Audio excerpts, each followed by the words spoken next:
بص يا صاحبي، النهارده هقول لك ازاي تقدر تشغل ايماجي فيكس في مصر بكل سهوله ومن غير اي تعقيدات. تابع معايا الفيديو. اول حاجه هتدخل على اي براوزر عندك، انا هستخدم بريف مثلا.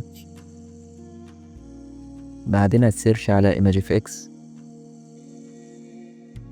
بعدين هتدخل على تاني ويب سايت، هتلاقي ان ايماجي فيكس مش موجود في الدوله بتاعتك. فهنحل الموضوع ده ازاي؟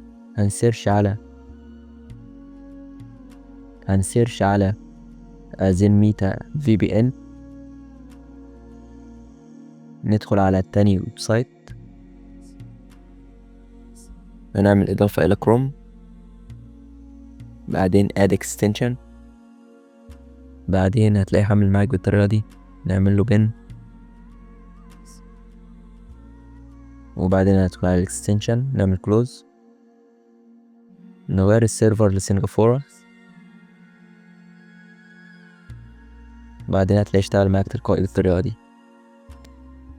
نقفل البراوزر، نخش عليه تاني، ندخل على ImageFX، تلاقي الصفحة حملت معاك بالطريقة دي عادي، متخضش ولا حاجة. ندخل على ImageFX، بعدين وشك هنساين ان بالاكونت جوجل بتاعنا. بعدين نختار اي اكونت عندنا،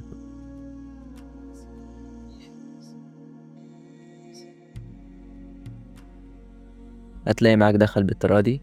كده طريقة نجحت معانا، بس لسه في لها تكملة. ده أولا ده الوشك اللي هو مود من ImageFX بيستخدم في المانيبيوليشن بتاع الصور.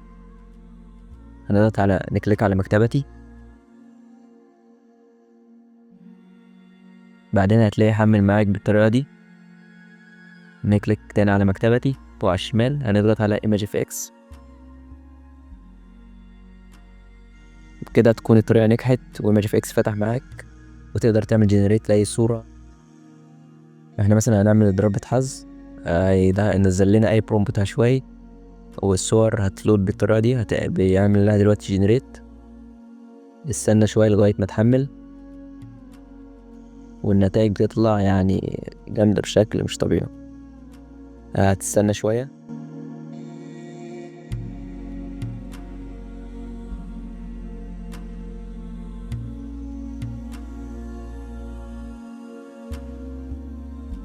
كده النتيجة تكون طلعت معانا من برومبت عشوائي لنا نتيجة يعني فوق الوصف.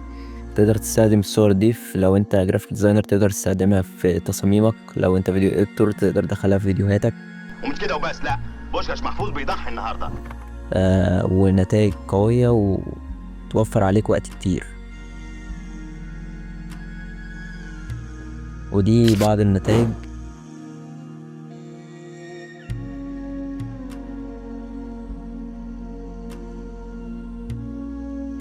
في نهاية الفيديو ما تنساش تدوس لايك، شير وسبسكرايب عشان يوصلك كل جديد.